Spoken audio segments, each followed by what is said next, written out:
राधे राधे दोस्तों, आज हम सुनेंगे वैशाख मास की कथा, जिसको सुनने से होते हैं भगवान विष्णु प्रसन्न। तो चलिए शुरू करते हैं। वैशाख मास में भगवान विष्णु की पूजा अर्चना करने से व्यक्ति को शुभ फल की प्राप्ति होती है। वैशाख मास को धर्म और करुणा का प्रतीक माना जाता है।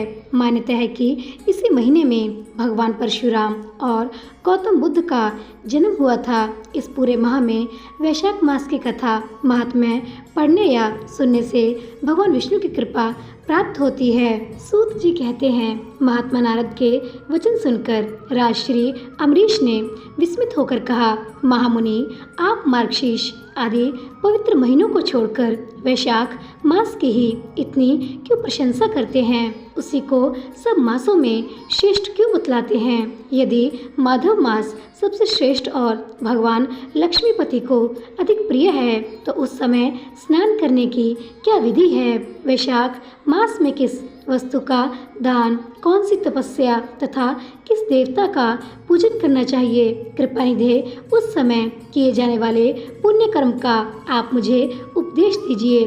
सद्गुरु के मुख से उपदेश की प्राप्ति दुर्लभ होती है। उत्तम देश और काल का मिलना भी बड़ा कठिन होता है। राज्य प्राप्ति आदि दूसरे कोई भी भाव हमारे हृदय को इतनी शीतलता नहीं प्रदान करते जितनी कि आपका यह समागम। नारद जी ने कहा, राजन सुनो, मैं संसार के हित के लिए तुमसे माधव मास की विधि का वर्णन करता हूँ। जैसे कि पूर्व काल में ब्रह्मा जी ने बतलाया था, पहले तो जीव का भारतवर्ष में जन्म होना ही दुर्लभ है, उससे भी अधिक दुर्लभ है वहाँ मनुष्य की योनि में जन्म लेना। मनुष्य होने पर भी अपने अपने धर्म के पालन में प्रवृत्ति होनी तो और भी कठिन है, उससे भी अत्यंत दुर्लभ है। भगवान वासुदेव में भक्ति और उसके होने पर भी माधव मास में स्नान आदि का सुयोग मिलना तो और भी कठिन है। राजेंद्र, जिन लोगों ने वैशाख मास में भली भांति के उपचारों द्वारा मधु दैत्य के मारने वाले भगवान लक्ष्मीपति का पूजन कर लिया, उन्होंने अपने जन्म का फल पा लिया। भला कौन सी ऐसी अत्यंत दुर्लभ वस्तु है जो वैशाख के स्नान तथा विधि पूर्वक भगवान के पूजन से नहीं प्राप्त होती? जिन्होंने दान, होम, जप, तीर्थ में प्राण त्याग तथा संपूर्ण पापों का नाश करने वाले भगवान श्री नारायण का ध्यान नहीं किया, उन मनुष्यों का जन्म इस संसार में व्यर्थ ही समझना चाहिए। जो धन के रहते हुए भी कंजूसी करता है, दान आदि किए बिना ही मर जाता है, उसका धन व्यर्थ है। राजन, उत्तम कुल में जन्म, अच्छी मृत्यु, श्रेष्ठ भोग, सुख, सदा दान करने में अधिक प्रसन्नता, उदारता तथा उत्तम धैर्य, ये सब कुछ भगवान श्री विष्णु की कृपा से ही प्राप्त होते हैं। महात्मा नारायण के अनुग्रह से ही मनोवांछित सिद्धियां प्राप्त होती हैं। जो कार्तिक में, माघ में तथा माधव को प्रिय लगने वाले वैशाख मास में स्नान करके मधुहता लक्ष्मीपति दामोदर की विशेष विधि के साथ भक्ति पूर्वक पूजा करता है और अपनी शक्ति के अनुसार दान देता है, वह मनुष्य इस लोक का सुख भोग कर अंत में श्री हरि के पद को प्राप्त होता है। भूप जैसे सूर्य उदय होने पर अंधकार नष्ट हो जाता है, उसी प्रकार वैशाख मास में प्रातः स्नान करने से अनेक जन्मों की उपार्जित पाप राशि नष्ट हो जाती है।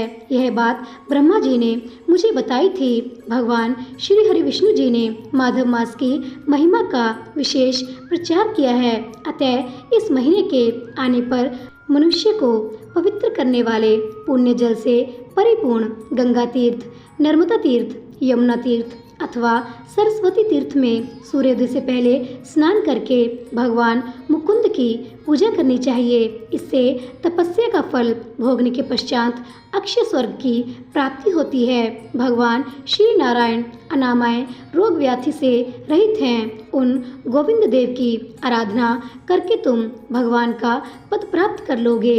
राजन, देवाधिदेव लक्ष्मीपति पापों का नाश करने वाले हैं, उन्हें नमस्कार करके चैत्र की पूर्णिमा को इस व्रत का आरंभ करना चाहिए। व्रत लेने वाला पुरुष यम नियमों का पालन करे, शक्ति के अनुसार कुछ दान दे, हविष्यात्र भोजन करे, भूमि पर सोए, ब्रह्मचार्य व्रत में दृढ़तापूर्वक स्थित रहे तथा हृदय में भगवान श्री नारायण का ध्यान करते हुए कृच्छ आदि तपस्याओं के द्वारा शरीर को सुखाए।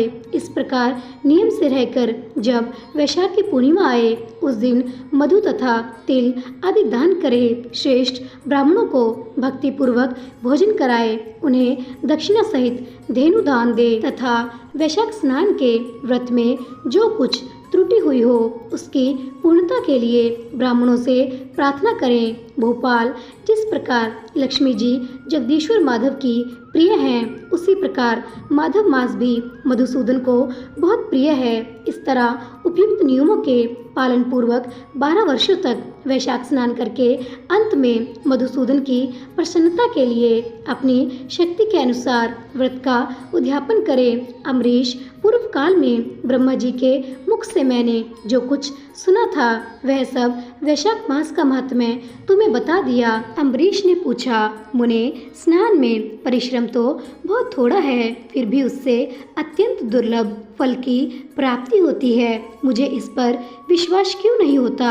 मुझे मोह क्यों हो रहा है? नारद जी ने कहा, राजन, तुम्हारा संदेह ठीक है। थोड़े से परिश्रम के द्वारा महान फल की प्राप्ति असंभव सी बात है, तथापि इस पर विश्वास करो, क्योंकि यह ब्रह्मा जी की बताई हुई बात है। धर्म की गति सूक्ष्म होती है, उसे समझने में बड़े बड़े पुरुषों को भी कठिनाई होती है। श्री हरि की शक्ति अचेतन्य है, उनकी कृति में विद्वानों को भी मोह हो जाता है।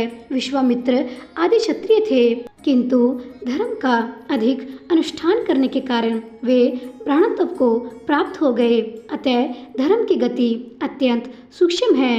भूपाल, तुमने सुना होगा, अजामिल अपनी धर्मपत्नी का परित्याग करके सदा पाप के मार्ग पर ही चलता था, तथापि मृत्यु के समय उसने केवल पुत्र के स्नेहवश नारायण कहकर पुकारा, पुत्र का चिंतन करके नारायण का नाम लिया, किंतु इतने से ही उसको अत्यंत दुर्लभ पद की प्राप्ति हुई। जैसे अनिच्छा पूर्वक भी यदि आग का स्पर्श किया जाए तो वह शरीर को जलाती ही है, उसी प्रकार किसी दूसरे निमित्त से भी यदि श्री गोविंद का नामोच्चारण किया जाए तो वह पाप राशि को भस्म कर डालता है। जीव विचित्र है, जीवों की भावनाएं विचित्र हैं, कर्म विचित्र है तथा कर्मों की शक्तियां भी विचित्र है। शास्त्र में जिसका महान फल बताया गया हो वही कर्म महान है, फिर वह अल्प परिश्रम साध्य हो या अधिक परिश्रम साध्य है। छोटी सी वस्तु से भी बड़ी से बड़ी वस्तु का नाश होता देखा जाता है। जरा सी चिंगारी से बोझ के बोझ तिनके स्वाह हो जाते हैं। जो श्री कृष्ण के भक्त हैं उनके अनजान में किए हुए हजारों हत्याओं से युक्त भयंकर पातक तथा चोरी आदि पाप भी नष्ट हो जाते हैं। वीर, जिसके हृदय में भगवान श्री हरि विष्णु की भक्ति है, वह विद्वान पुरुष यदि थोड़ा सा भी पुण्य कार्य करता है तो वह अक्षय फल देने वाला होता है। अतः माधव मास में माधव की भक्ति पूर्वक आराधना करके मनुष्य अपनी मनोवांछित कामनाओं को प्राप्त कर लेता है। इस विषय में संदेह नहीं करना चाहिए। शास्त्रोक्त विधि से किए जाने वाला छोटे से छोटे कर्म क्यों ना हो, उसके द्वारा बड़े से बड़े पाप का भी क्षय हो जाता है तथा उत्तम कर्म की वृद्धि होने लगती है। राजन, भाव तथा भक्ति दोनों की अधिकता से फल में अधिकता होती है। धर्म की गति सूक्ष्म है, वह कई प्रकार से जानी जाती है। महाराज, जो भाव से हीन है, जिसके हृदय में उत्तम भाव ए भगवान की भक्ति नहीं है, वह अच्छे देश तथा काल में जाकर जीवन भर पवित्र गंगा जल से नहाता और दान देता रहे तो भी कभी शुद्ध नहीं हो सकता, ऐसा मेरा विचार है। अतः अपने हृदय कमल में शुद्ध भाव की स्थापना करके वैशाख मास में प्रातः स्नान करने वाला जो विशुद्ध चित्त पुरुष भक्ति पूर्वक भगवान लक्ष्मीपति की पूजा करता है उसके पुण्य का वर्णन करने की शक्ति मुझ में नहीं है।